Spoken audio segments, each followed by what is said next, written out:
All right, welcome to the Millennial Money Canada podcast, a podcast to elevate your financial planning literacy so that you can live well, build wealth, give generously, and leave a legacy that you're proud of.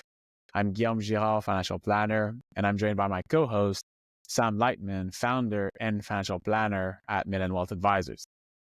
And the topic of today is, what are your options with your company pension plans at retirement or when you quit your employer, whether it's a defined contribution or defined benefit, LIRA, locked in retirement account, whether it's group or personal RRSPs and TFSAs. What does happen, or what happens when you get to retirement? What should you do with them? I'd like to touch with Sam on the pension income credit, as well as a few tax savings opportunities and tax planning around pension income splitting, and then decumulation strategies that can help you reduce your taxable income or taxes that you will be paying by the time you start your retirement or throughout your retirement period. So what are the strategies there? Excited for this one. It's going to be good. You've been under the weather a little bit recently. So do you want to update the listeners on maybe what's going on and what they can expect from your tone of voice or energy level, maybe, just so that you give them context? Yeah, sure. Apparently I figured this out. I was chatting with a few friends asking them, hey, have you been like repetitively sick for the past 6 months as well? Or is that just me? And then they pointed out that, hey, you're a new dad, so this is to be expected. And no one prepared me for just the cyclical nature of how much you get sick when you have a kid. And so, yeah, I've been dealing with that since like August. I've been getting sick like once a month, like pretty consistently, same thing, like chest tightness, and I'm having trouble breathing and headaches and fever. It's usually been like a 48 hour thing. And then like January, it hit me every week. And last week on Thursday, actually, I got hit so bad. And so I was in bed until like Sunday, and then pretty much cleared my week this week. But I'm mostly recovered from it now.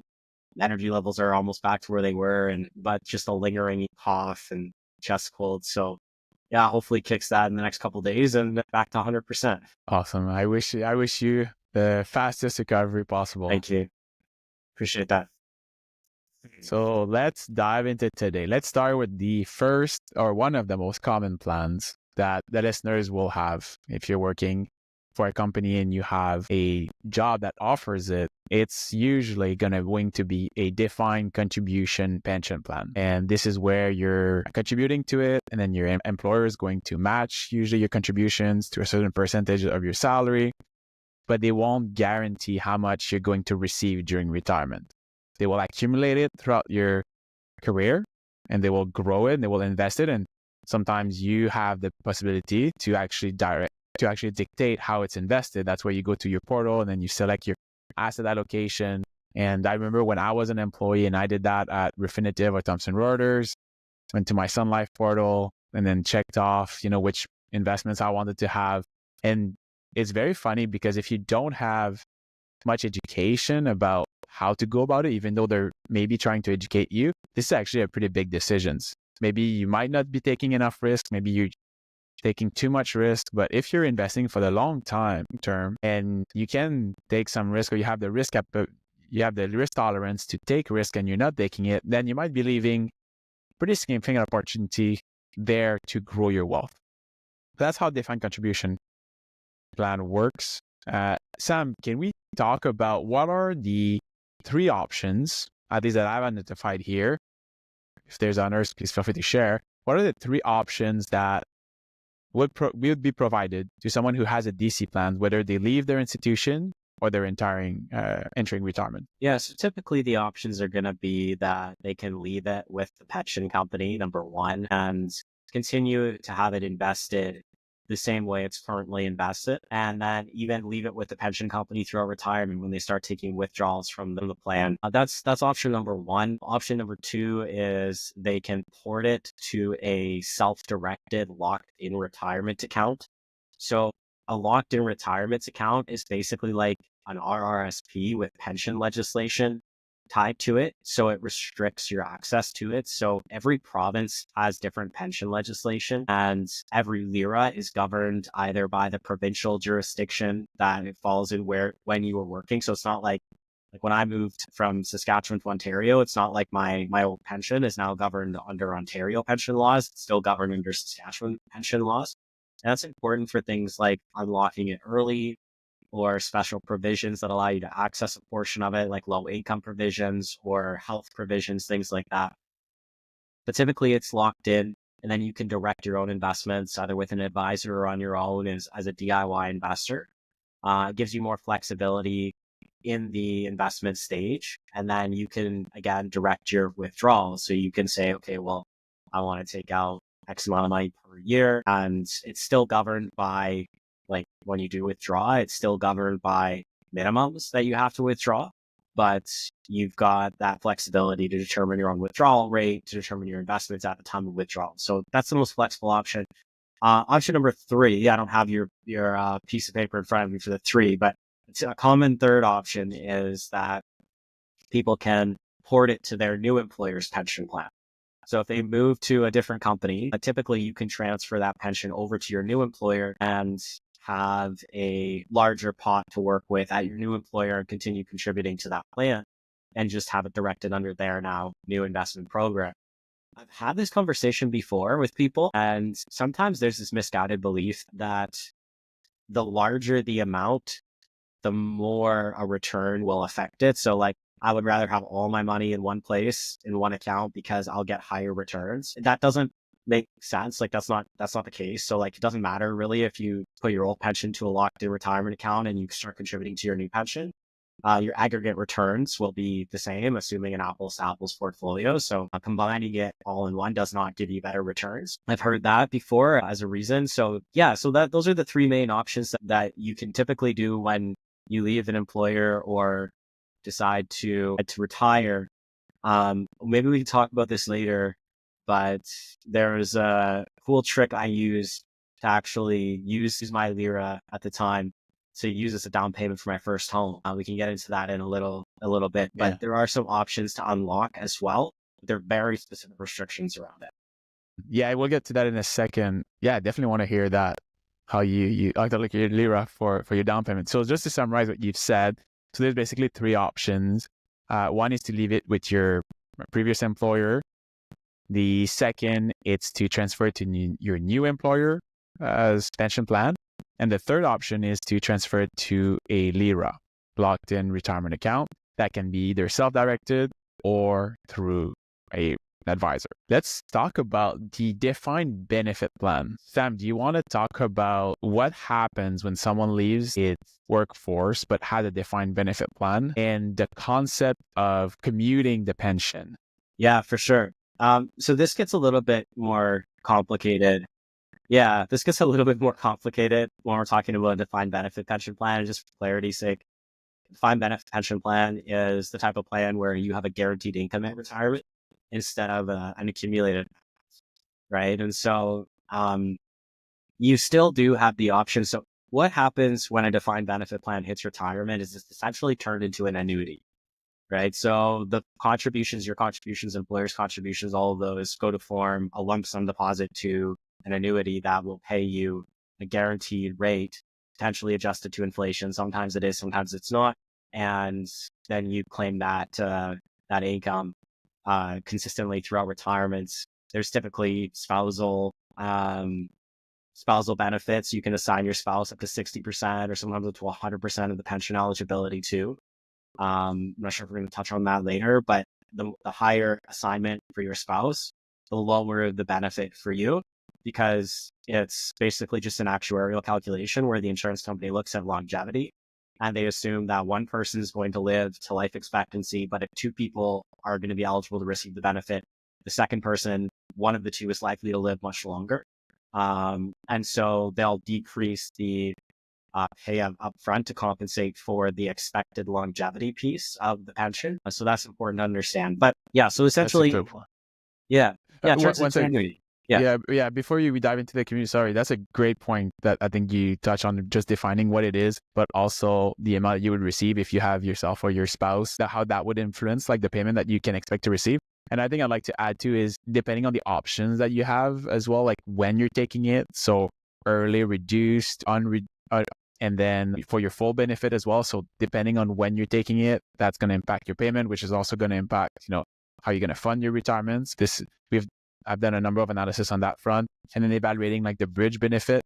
Usually they might be like an extra benefit that you may get for a certain period of time, which also going to impact how you're going to fund your retirement spending. So evaluating all this to help you make a sensible decision as to, are you ready to retire? So those are all key concepts that are attached to a defined benefit pension plan, which you wouldn't find into a defined contribution plan. Yeah.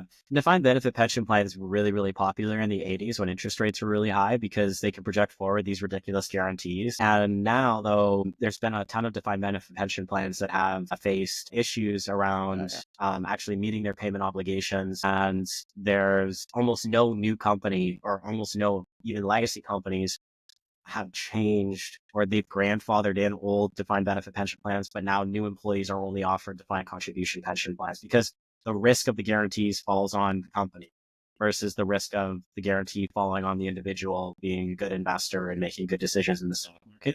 So that's a big difference, and companies just realized that was a lot of risk to take on. So most companies don't offer them unless you're like now with federal, like a provincial or federal government, but even many provincial governments will offer defined contribution plans now too. Yeah, of course, it's a huge risk. Why would you want to take that risk as an employer? Yeah, it's a huge liability. Did you follow all the underfunded pension plans in the United States? Do you remember reading about? I haven't ran out, but there's been some cases where I'm from in Saskatchewan about pension plans that even a municipal pension plan in Regina, where I lived in for the past 13 years, they had to negotiate a settlement with their retirees because they were underfunded. There's now pension holdback provisions, all of these things. I'm sure the U.S. one's a doozy. Yeah, in Canada, that was like a couple of years ago. I remember when they were doing some statistics, and the data was like pretty staggering as to how many pension plans were underfunded. It looks like in Canada, we're quite well positioned, I would say, or from the statistics. But again, don't quote me on this here, but I just thought it was fascinating to see, because it is a huge liability again on the company and the investment team.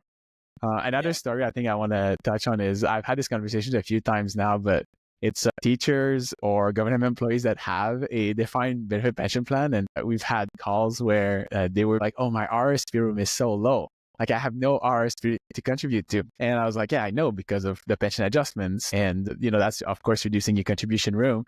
And it's just funny how, like, you go back in the day and having a defined benefit pension plan was like the golden retirement plan. But then today you have millennials who are complaining about not having enough room in their RRSP to DIY their portfolios. So I don't know, it's just a full circle, right? I mean, you hear, it's funny because you hear retirees like complain about a lot of things when you talk to retirees, but you don't typically hear them complain about having a defined benefit pension plan. You hear them complain about RRSPs, you hear them complain about taxes, all those things. You don't really hear people about defined benefit plans because these things are gold, right, to the people who are receiving. Yeah, and that's a trade-off as well, right? Because you have that security and that stability throughout your retirement. In order to be fair, I would say, to Canadians that don't have that, then that's how they can reduce, your, I guess, tax sheltered accounts opportunities, right? So. Yeah. There's some interesting, like, because a lot of pension plans are underfunded, some pension plans now too. Well, I know we're getting into the next part here, which is like, what other options do you have? But if you do leave your job and want to commute the value of your pension plan, a lot of pensions have now introduced severe restrictions saying that, like, if you don't do it within the first 3 months after leaving your job, do it. And that if you do it, there'll be holdback provisions. So again, like, with some municipalities or companies, if their pensions have been historically underfunded or they're currently underfunded, they may introduce something like a holdback provision saying that, like, you can transfer up to 50% of it right away, but you have to hold back 50% of it to meet ongoing obligations to current retirees. And then after the 5-year period, 3-year period, whatever the holdback is, you can transfer the other 50%. So there's some serious, interesting provisions that these pension plans will have to make sure that they maintain sufficient liquidity to continue paying out their retiring members. And it's one of the considerations we look at when we're making the decision, should you commute it or should you just leave it, is what is, like, the pension funded, like, how's it funded, what are the levels, those types of things. Can you talk about when you're commuting that pension, what are some things that people should consider, like while they're working with their financial planners? What should they expect that the financial planner look at as far as which portion is maybe going to be tax sheltered, which portion is now going to become taxable? Yeah, so unlike LIRAs, there's a maximum tax shelter amount that you can move from a defined benefit plan to a LIRA.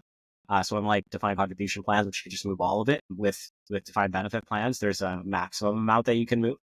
So that's a really important consideration. But when you're having a conversation with your financial advisor, like Guillaume, if you're the client, what we're going to do is we're going to look at, is the commuted value likely to pay you a similar benefit at retirement as the pension will be able to pay you, right? That's a huge consideration. And advisors have to be doing this analysis. Like, this isn't like, oh, my financial advisor didn't do it, like, so, but I'm good, I just got the lump sum and moved it over. They actually have to be doing these analysis in order to give you good advice on this, because there's periods of time with low interest rates where the pension amount that is eligible to be commuted is going to be larger, right? In periods of higher interest rates, the amount that is eligible to be commuted is going to be lower. And simply because in periods of low interest rates, pensions have to now allocate more capital because the returns are going to be lower to your individual plan. And in periods of higher interest rates, they don't have to allocate as much. And so the commuted value is less. And so that's like oversimplifying it a little bit, but essentially there's a negative correlation between interest rates and commuted value lump sum payout options. So we have to be looking at, what are the interest rates today? We're going to get a commuted value quote. We're then going to produce a future value projection to see what the lump sum is going to look like at retirement. And then we're going to do a decumulation analysis to see if we can mirror or do better using reasonable rates of return and reasonable risk than what the pension is expected to do. And if we can't reasonably do better, then take the guarantee of the pension and just leave it as a lump sum. Now, there's a few other considerations, or leave it as a annuity. Sorry, there are a few other considerations. I think maybe correct me if I'm missing some, but like, what's your need for like potential lump sum withdrawals? Like, is this your entire retirement, or do you have assets elsewhere as well? That's another consideration, because if you do need, hey, my car broke down and I need to repair it, and I need $5,000, and like, too bad, you're only getting $2,500 a month from your pension, and you can't take a lump sum out of it when you've initiated the payments. Well, you're kind of stuck, right? So you may have to be forced to go into debt and then use future cash flow to pay that off. So that's not ideal. There's situations like that can come up where, again, those are important considerations. Would you look at to something like who's running it, who's managing it? Would that be impacting the decision? Not typically, insofar as like, we're not going to give the managers of the plan a rating and to say, good manager, keep the pension there, bad manager, take the pension out, right? Like, that's not what we're going to do. In some cases, though, the statements that they'll print out, they're legally required to show the expected liquid, or like the funding, like how the pension is funded. We will look at that, because if the pension is, let's say, 70% funded in terms of its liabilities, that's a little concerning. You know, it means that there's not necessarily enough money to meet all of its future obligations, which could mean that if returns aren't good over the next 20 years, you may not be getting your full pension that's been promised. And then there'll have to be a settlement reach. That's concerning. If there's been times in the past where they put restrictions on payouts to retirees, we'll look at the history of that. We don't typically look at the way it's managed or how the money is invested and make a determination based on that, because I think, number one, they don't always disclose that very publicly. But the second thing is, I think that gets a little bit too much into speculating on if we think the pension is going to continue a good set of returns or not. And that's not really our job to say, like, we can get you a better return than your pension company can get you. It's more our job to say, like, what's the risk? What's our expected returns? And do those line up with what you're expected to get from your pension? I would say that's where my analysis has stopped in the past. Maybe there are people who do go deeper into that, but that's not what I've done in the past. So just to summarize what you've mentioned, when you look at someone who has a defined benefit pension plan and they're within the window where they can commute it, is to look, okay, what's the maximum amount that they can commute? And then there's going to be a portion that will become taxable are going to non-reg. Then it's also to look at, okay, what is the expected defined benefit at retirement? And then looking at, okay, can we or should you commute it? Can we invest it better over the long term? And then see, would you be better off by taking it out, investing with a professional, and then decommitting to retirement? Or would you be better off to stick with, again, a guaranteed defined benefit pension plan? So those are all the scenarios to evaluate. Yeah, and it's important to understand too, like the taxable portion, so the non-taxable portion that can get shifted into a LIRA. The non-taxable portion is the amount received in cash. That's literally going to be a check paid out to you. But if you have the RRSP contribution, where most of the time you can direct the company to do a tax sheltered transfer directly into your RRSP, because typically what they'll do is they'll send you a check and withhold taxes from that check, so it becomes all taxable at once. So let's say you've got like a $800,000 lump sum defined benefit commuted value. What they'll do is they'll tell you, okay, well, you can transfer 500,000 of it into a LIRA, and then there's going to be a $300,000 taxable portion, which they'll either write you a check for 300,000 minus 30% withholding taxes, and then you'll have an additional tax bill at the end of the year. Or if you have the RSP room for 300,000, you can say, okay, well, instead of that, can you just direct all 300,000 into an RSP? It'll basically show up as income, like pension income, and then it'll show up as a RSP contribution. And so it'll wipe itself clear of any tax liabilities. So you can have excess RSP room over and above what your pension has been, what you've been contributing to your pension. So for example, if you've worked at a company for 30 years, right, and you've been making, 14% contributions to your pension, but you still have 4% eligible contributions to your RRSP room. So your total room is 18% of your income. You're making 14% contributions to your pension. You've got another 4%. If that 4% has accumulated over the course of that 30 years that you've never touched, and you have that available room, the taxable portion could move directly into that RRSP. Yeah, that's okay. So I think I exactly. hear you. Yeah. No, that's for sure. If you have room, obviously use it. I think that's the takeaway. 100%. You can use it. Yeah. No, that makes sense. Okay. Now shifting gears a little bit to when you get to retirement, assuming someone, they left their previous employer where they had either a DC or DB there, they poured it to a LIRA, then they may, let's say, started their own business and continued kind of the last 10 years of their life working in their own businesses, whether self-employed or incorporated. And now they get to retirement. Now they have a LIRA, locked in retirement account. What would be the options for them, and what should they do with their LIRA when they enter retirement? Are you saying that the LIRA, they've commuted whatever pension they've had, now they've got a LIRA sitting there, they're entering retirement. So this is where you need to look at a number of things in conjunction with each other. So like when you're taking CPP, what are your total taxable withdrawals going to be from all registered plans? Typically what we want to do is potentially minimize the impact of untimely death and having the LIRA as being cashed in all at once, let's say at 67 or 80 or 75 or early death, because then it becomes all taxable if there is no surviving spouse. And the way we can do that is simply by starting those withdrawals early. So if you're retiring at 60, you can defer CPP to age 70 and then start taking your RSPs and LIRAs out from 60 to 70 at a higher rate than what is necessary from the minimum. So that's one part of it. But the other part of it too, especially with LIRAs and any defined benefit pension plans or DC plans, is that you can split pension income with your spouse.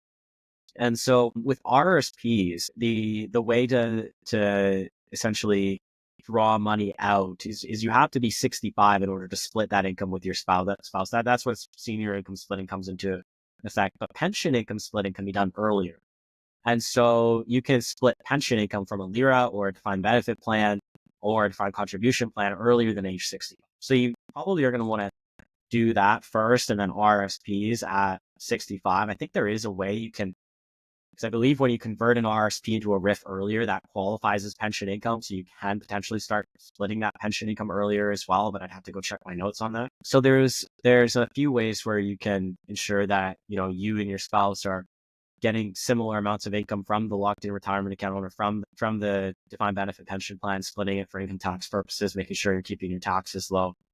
maybe starting withdrawal a little bit more upfront and deferring CPP to 70 if you're healthy. So things like that can help with tax planning. Okay, great point. So can you talk about I know you talked about deferring CPP and OS to 70, but then when you, let's say, enter 60 years old, and of course the plan is suggesting that this is the best strategy to start accumulating your LIRA or your RRSP early on, and then realizing taxes early on and while preserving maybe other accounts, would you recommend to move them so the LIRA would move to a LIF, a life income fund, and then withdrawing that way, and the RRSP would move to an RRF, or would be converted to a RIF?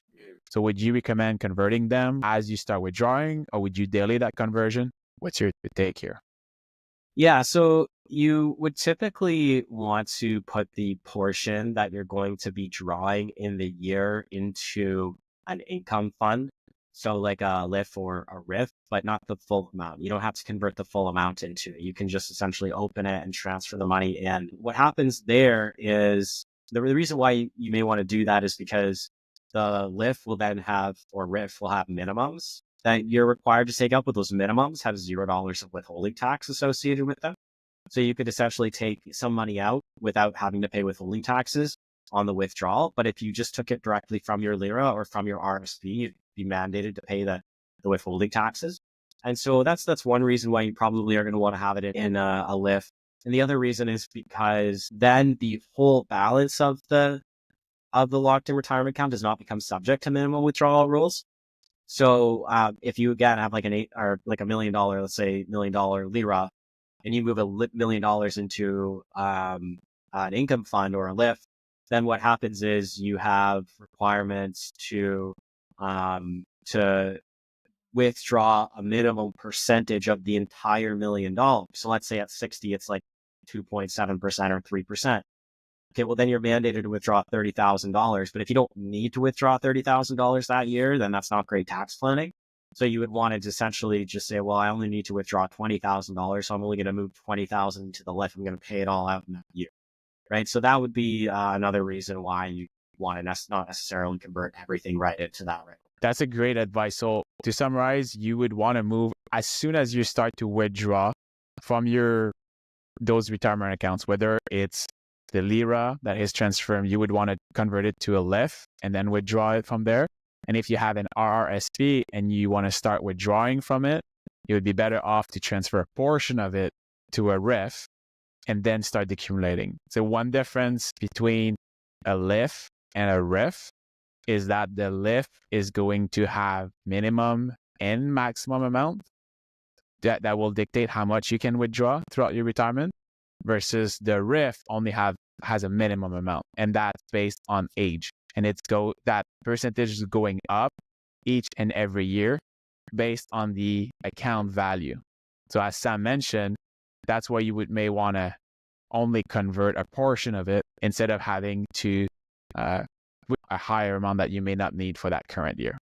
Yeah, and some like a number of plans allow you to do a one-time 50% unlocking of a locked-in money, so you can move it to an RRSP, which then obviously doesn't have those maximum withdrawal limits. And not every locked-in retirement account conversion will have that. I'm thinking of things like a prescribed RIF in Saskatchewan, where prescribed RIFs don't necessarily have that maximum amount that you're handcuffed into taking out. If you needed, let's say, more than $100,000 out of your account one year, you can do that. But a lot of them do. And so, you have to understand the pension regulations surrounding your account.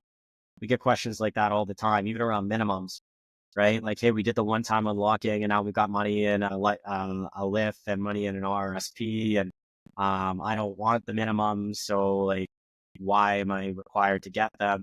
And it's like, well, because the money's in a LIF, and when it's in a LIF, unfortunately, you can't roll it back into a LIRA. So, there has to be good planning done here, or else you could end up in a tax disadvantage situation.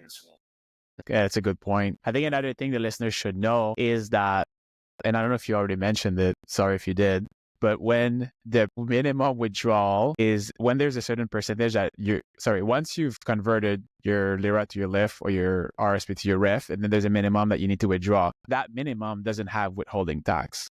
So, but that entire amount is being added to your taxable income for that year. So that's a key thing to know. This is not a tax withdrawal. This gets added to your taxable income regardless of how you've earned those returns, within your investment portfolio, right? So the entire amount get added to your taxable income for that year, and then you pay taxes on that. But yeah, only that. And then if you withdraw money that is above the minimum that is required, this is where you're going to have a withholding tax of that portion. Right? Mm-hmm. Yeah, exactly. What is the maximum age, or what is the process as far as the latest that people can or should convert their LIRA or their RRSP to their respective retirement income fund accounts? Well, the latest you can do it is 71. So you can hold, you don't have to take any money out of your registered plans until age 72, but you have to convert them into income funds by age 71 and then have a minimum withdrawn by age 72. So that's the latest you can do it. It's not always advisable to defer as late as possible.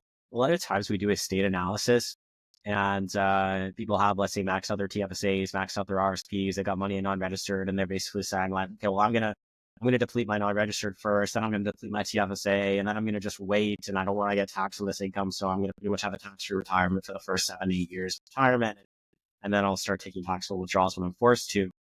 But when we look at the estate side of things, like life expectancy, how much tax they're gonna have to pay, assuming they don't spend all of their money, essentially what ends up happening often is those RSPs, LIRAs have gotten really, really big, which is great. You're never going to spend all that money, and you name your kids as beneficiaries on that money. And then a retirement, let's say you've got $1 million locked in retirement account or RSP or LIF and RIF at the time, all $1 million becomes taxable to your estate, and your average tax rate is going to be right around that 48% tax mark and so 480,000 of it's just gone to taxes. Right. And so if you had a more strategic plan, you could have gotten the money out of there at a much lower tax rate than 48% over a number of accumulated years versus just deferring until you're forced to take money out. Then you just take all what you need. And then all of a sudden you're left with these big balances at life expectancy. So we do those analyses all the time with people and basically ask them, it's like, would you rather pay like a 30% tax rate on the withdrawals of your RSPs, or would you rather pay a 48% tax rate? And most people are of the opinion that they'd rather pay a 30% tax rate. And that is a real tax savings that planning can add to the picture. And the way to do it is fairly simple. It's essentially just making sure that you are smoothing out your retirement income over time and strategically taking high tax income first. And again, potentially deferring CPP so you're not getting too much money that you don't need. And then once you get CPP, you again strategically take more money out of the RSPs, LIFs, and RIFs at that time to make sure that you are depleting those registered assets and deferring your non-registered and TFSA assets, which can act as a much more efficient transfer tool to your next generation. Like TFSAs, you can name beneficiaries on, they bypass probate, and there's no tax implications. Non-registered accounts, they form part of your estate because you can't name beneficiaries on them. But the only tax that's going to be applicable there is any deferred capital gains taxes, right? Which is going to be lower than a 100% taxable inclusion on any RIF or LIF income. So what would you recommend to someone who does not want to leave their RRSP or LIRA balances grow too high as they approach that 71 maximum age to convert them? Would you recommend them to withdraw a significant portion above the minimum that they need to live on from, let's say, from 60 to 70? How would you balance the trade-off between paying more taxes, in the earlier years, even if they don't really need the money, versus delaying it, but then being exposed to paying a large tax bill if they were to pass away sooner? Yeah, so it's a great question. I think the number one thing that drives our decision-making on this is the tax percentage rate if it were to all get cashed in at once at death versus the average tax rate of withdrawing over a period of time. And so if we're going to tell someone you're going to take out $80,000 a year from your RIFs from 65 to 70.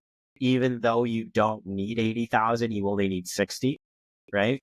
As if we're talking just gross numbers here. What we're going to be looking at is if you take 80 and you only need 60, and you normally would have taken this as 60 from your TFSA, but now we're instructing you to take it from your RSP. What we're looking at is a tax rate of, let's say, 33% on that 60,000 or that $80,000 that we're taking out of your RIF.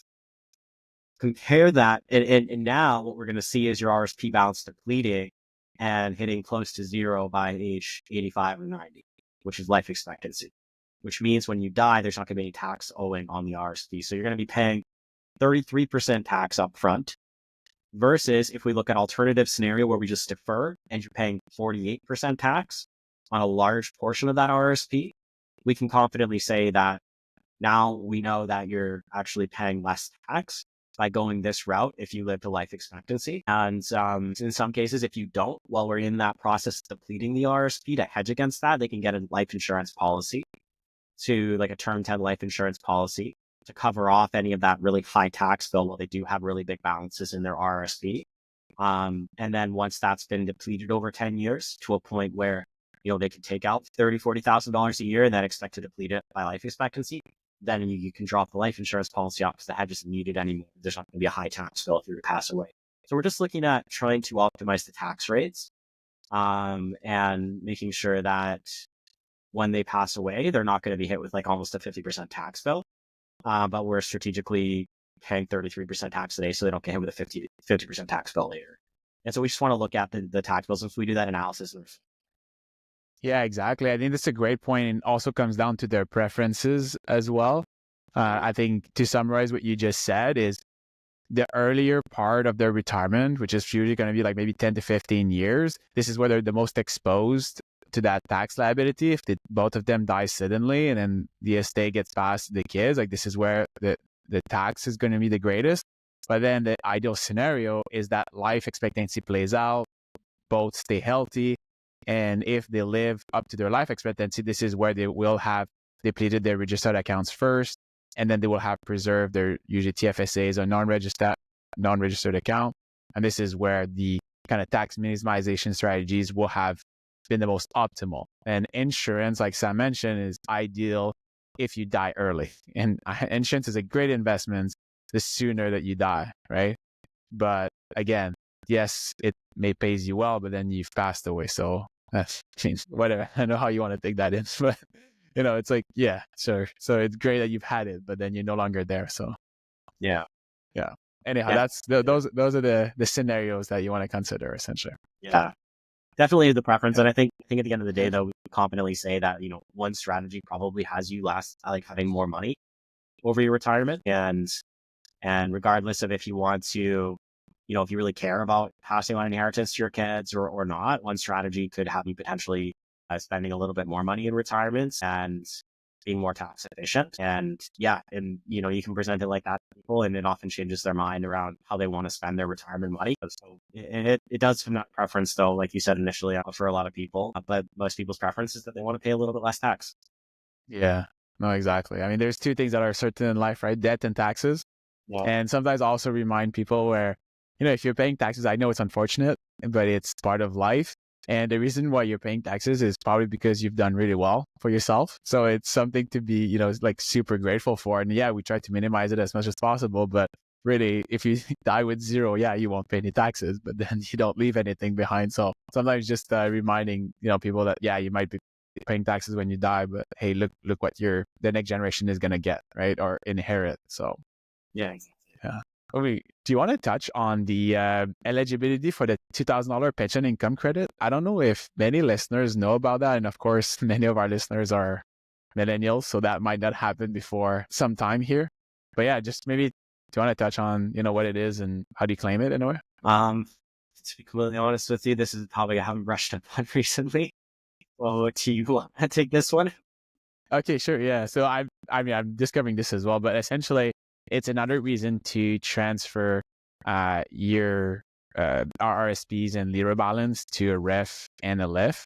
And the reason for that is that you can claim a $2,000 tax credit. Again, this is not a tax deduction, it's the tax credit. And this is if you're 65 and older. So just something good to know.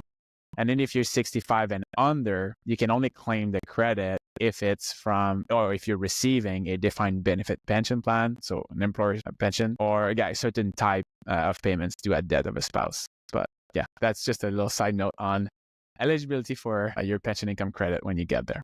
Yeah, it's one of those things that I've worked with millennials so long, we haven't talked too much about pension income credit. I probably haven't touched on that since I took my CFP exam. So yeah, good refresher. So maybe a side note, I should have probably put that in the intro, but one of the reasons why we touch on these topics today is, like Sam mentioned, most of our listeners are millennials.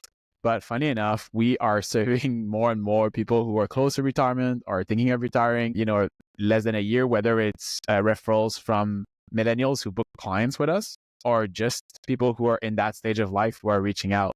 So we thought that it would be very timely to put some information out there regarding those topics that could add value to you or your parents. So exactly.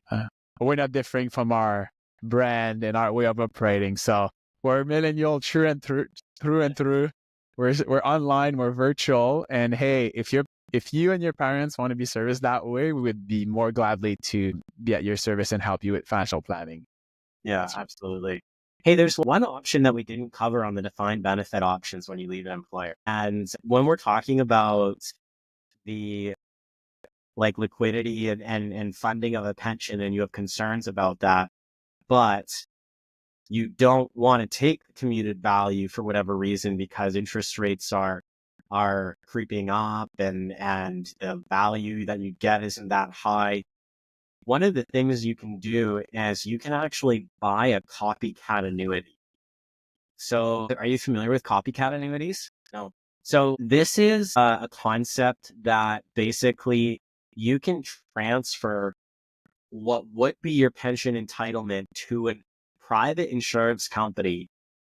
And as long as the annuity is, and buy an annuity that will give you guaranteed monthly payments, but instead of the pension company administering the payments, it's the private insurance company who likely has the financial capacity, backing, and liquidity to make sure that these are actually guaranteed over the lifetime of the subscriber. So if you have concerns about your pension, you can go and buy individual private annuity. But here's the kicker with that. So you have to be very careful. And there's some good articles out there online about this. It has to be virtually identical to the pension plan benefit in order for it to maintain a true taxable deferred transfer status to the insurance company.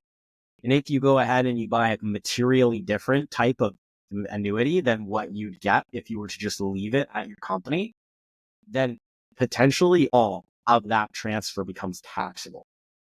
So you have to be careful, and this has to be done with a professional, but it is a tool where if you're worried about the longevity of the pension plan and the funding of the pension plan, but you don't want to take the lump sum because you need the guaranteed income, you can shift it to a private product called an annuity to get that guaranteed income as long as it's materially the same as benefit as what you'd get from the pension company. So people would often say, well, what if the private company would offer me a bunch more money for monthly payments than my, why am I forced to do something materially similar? Really, it's not trying to prevent you from getting a better deal. That's not the purpose. What it's trying to prevent is because pension legislation is there to ensure Canadians do not spend their pension money, right? It's how governments can ensure that its citizens are protected into retirement and not a burden on the government in retirement. That's why pension legislation exists.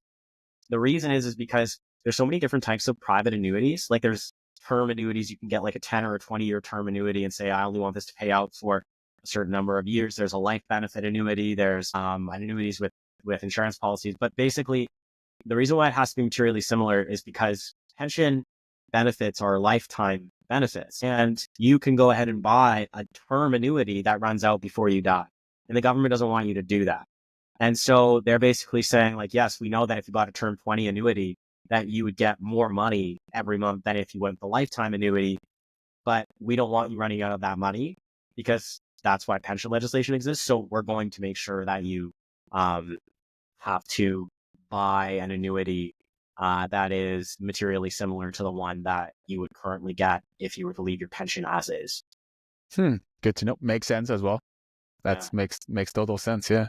Do you want to talk on about how you unlock your LIRA? Sorry, and you purchased your first home? Yeah, for sure. So people understand the RRSP loan buyer's plan. You can take money out of an RRSP to go towards your first home, and then you have 15 years to pay it back. Well, I had a pension plan that I had carried over with me from an old employer when I was at the credit union. And then I went to an investment firm, and a few years in, my wife and I decided it was time to buy our first home. And this wasn't a big pension plan that I had, but it was transferred into a LIRA. And so one of the things, and I got lucky with this too, but one of the things I realized I could do was that I could claim a small benefit unlocking option to move my LIRA into an RRSP if it was below 20% of the yearly maximum pensionable earnings in that year. And as long as I had no other pension assets. So this was my only pension assets. It was I think $14,000 at the time, right? I'd only spent 3 years at the credit union. So I was like, oh, this could definitely go a long way and help me buy the house that I want to buy and unlock this money so it could actually be doing something other than just sitting in a LIRA in the markets. And so ended up happening was a combination of the YMPE increasing in the year that I withdrew the money, and the market dropped a little bit because I had a little bit too much in there to actually unlock it under the small benefit, but the market dropped, the YMPE went up, and I was $500 under the limit of what would be a small benefit pension. And so as soon as it hit that, I sent the paperwork in to unlock it, transferred it into an RRSP, went through the RRSP under the home buyer's plan, and used the money to buy the house. That's interesting. Okay, so if the stars align and this is your situation, this is one way that you can get money out of your LIRA or unlock your LIRA to transfer to your RSP and then get the home buyer's plan or fund your down payment. More applicable situation, if you do have a pension that is below 20% of the yearly maximum pension earnings for the year, and you are no longer contributing to that pension, and you've left your employer, and you don't have any other pension assets, then you can move that into an RRSP. So there is some actual practical application here. It's not just if the stars align, but so there is some practical application there. So that's one of the unlocking privileges that you can use. A small benefit amount. Each province again has slightly different legislation around that, so make sure you check that. Yeah, that's some cool little thing that a lot of people don't know.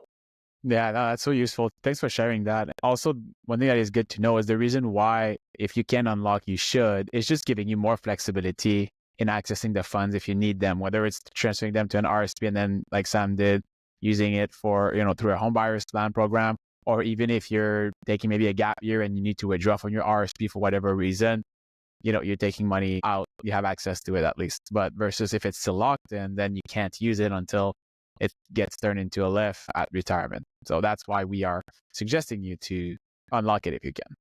And you have the opportunity. Absolutely. Cool. Do you want to touch on pension income splitting?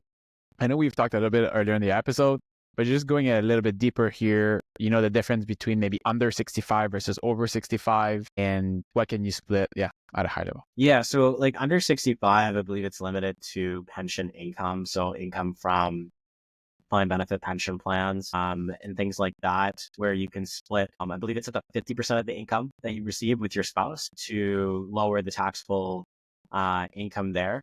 And then over 65, you can split RRSP and RIF income. So that's, your unlocked RRSPs, and you can split your CPP benefit. You can split your taxable income, essentially anything over 65 can go 50% allocated to the partner.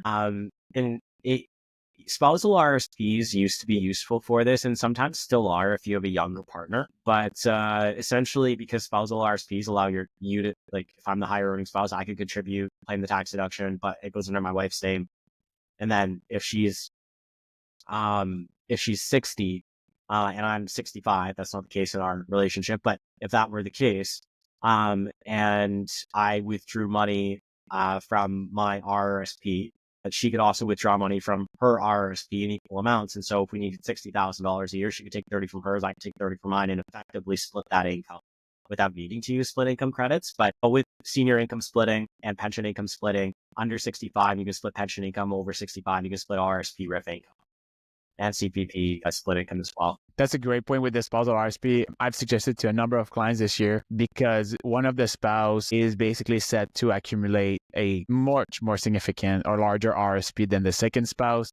And then what Sam mentioned is ideally you would want to have a more balanced ratio between both RSPs so that, or at least have the option for both spouses to take money out of their RSPs prior to the limit that is allow you to income split, which is going to be when you're going to actually transfer your RSP to your RIF, then you can start income splitting. But before that, at least it's giving you some flexibility there that you would not otherwise if only one spouse had the majority of the wealth, tied to their own registered account. Yeah, it really comes into play when both spouses are under 65, right? When both spouses are under 65, let's say you want to retire at 60 or 55. Exactly, early retirement. RSPs can really come into play to be able to split income prior to those senior years. Yeah, no, exactly. Awesome. And the last thing I want to touch on with you are the withdrawal plan options at retirement. And we've touched on a few of them today about the strategies. But essentially, what we can do for you as you enter this period of your life is an optimal scenario as to what do we want to do or achieve. And there's kind of 8 different scenarios that we use in our planning softwares that we can solve for in a way, right? So one is redeem low tax investment first. Second is redeem high tax investment first. Third is prorated withdrawals. Fourth is preserve TFSAs. Fifth, preserve registered accounts and TFSAs. 6, manage taxable income. 7, limit taxable withdrawals. And 8, minimize taxable income. And each approaches will have pros and cons depending on your scenarios and, again, your lifestyle. Sam, do you want to talk about, we've talked about preserving TFSAs. Do you want to talk a scenario where maybe we would want to redeem low tax investment first?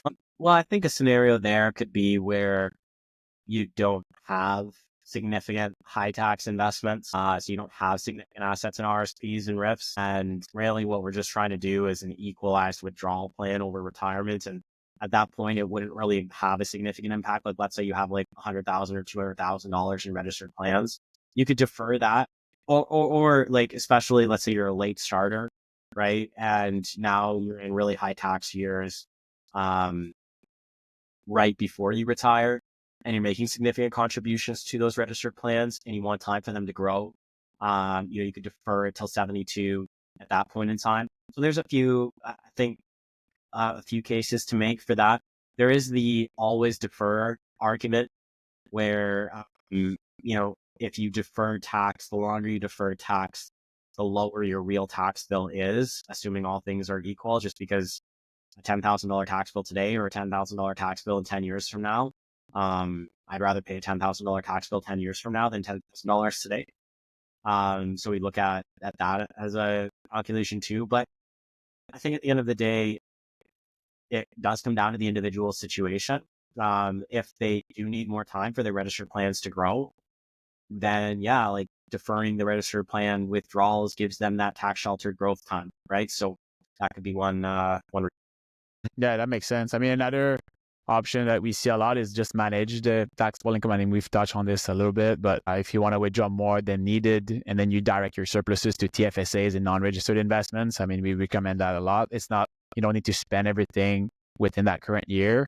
You can use those other accounts to continue shelter, or TFSA at least, shelter taxes there, and then non-reg, if you're invested in equities and different capital gains, or you don't pay capital gains until you realize them, that could be advantages there. And then you can also, just minimize kind of your taxable income by having, I guess, certain ranges of income levels that you want to try to maintain, again, throughout your retirement. Yeah, pay attention to brackets too, because those tax brackets will increase as well. In most provinces. If you take $120,000 out in Ontario this year, you'll be paying 43 or under 43% tax. But if you take 125 out next year, because the tax bracket, last year if you took 120 out, you'd be right at that 43% marginal tax rate. But this year, I think it's closer to 128,000 that you can take out and still be under that 43% marginal tax rate. So those are a few things that you can pay attention to as well.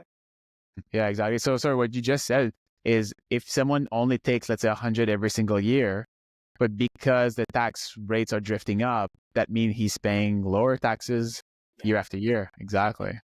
Yeah. Oh, that's interesting. Yeah. I think the takeaway for the listeners on this is that there's so many different approaches that we can model for you to help you, again, pay the least taxes throughout that period of your life. So yeah, based on the proactive planning that has been done throughout your career, which we're also helping. Well, and that's the thing too, like, because like I know this is a lot about withdrawing and pension options and things like that, but at the end of the day, this all comes down to total registered plan balances. And if you're just a millennial, you're contributing, you're accumulating right now, then you need to know what those registered plan balances are going to look like at age 65 so that you can plan your contributions accordingly. Because you may not be best served to put $30,000 a year into your RRSPs if that's what room you accumulate every year based on when you want to retire and the longevity of your retirements and those types of things, right? So it's important to look at everything in context, whether you're about to retire, whether you're leaving a job, or whether you're in the accumulation phase, and you need to make sure you're contributing the optimal amount so that when you're at retirement, we can turn the right taps on and make sure that you're withdrawing money tax efficiently. Yeah, no, well said. That brings us to the end of the episode on the options that you may have with your defined contribution, defined pension plan, and what you do when you get to retirement with those accounts, when you should convert them, and the different tax strategies involved in helping you minimize your taxes in that period of your life. So if you want to learn more about how we can help you, feel free to visit our website and follow us on social media, all links below. If you've listened all the way to the end and you're on Spotify, just click the stars to give us a rating. If you're listening to this on YouTube or other platforms, feel free to leave a comments, questions, and we're looking forward to hearing from you. And also want to thank you for listening to this episode. Thank you for your time and see you in the next episode.